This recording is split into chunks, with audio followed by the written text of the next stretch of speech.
Special operation ગ્રુપની ટીમે ચિત્રા વિસ્તારની અંદરથી રાંધણ ગેસના સિલિન્ડર 3/5 કરતા હોય જે બાતમીના આધારે રેડ કરી 4 ઈસમોને 62 સિલિન્ડર સાથે ઝડપી લીધા। સ્પેશિયલ ઓપરેશન ગ્રુપની ટીમને બાતમી મળી હતી કે ચિત્રા સિત્સર રોડ ઉપર અમુક ઈસમો રાંધણ ગેસના સિલિન્ડરના 3/5 સિલિન્ડર બનાવી સંગ્રહ કરી ગ્રાહકો સાથે વેચાણ કરી તેની સાથે છેતરપિંડી કરતા હોય છે। જે બાતમીના આધારે એસઓજીની ટીમે દોડી જઈ રેડ કરતા એજાજભાઈ રફીકભાઈ કુરેશી, શોએબભાઈ, સલીમભાઈ શેખ, સાજીદભાઈ, મુસાભાઈ ચૌહાણ, જાહિદભાઈ, બચ્ચુભાઈ રાઠોડ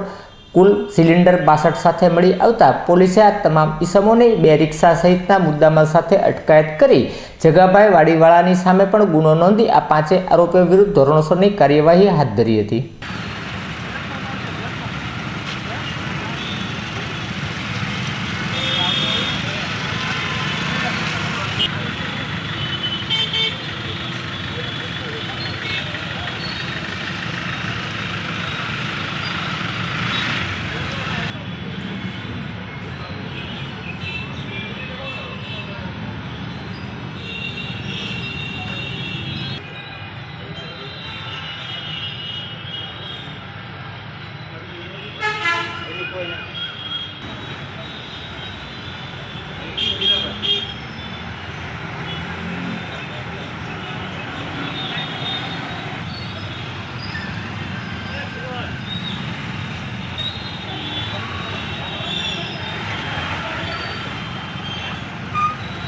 લાઈટ કાઢો ને હરી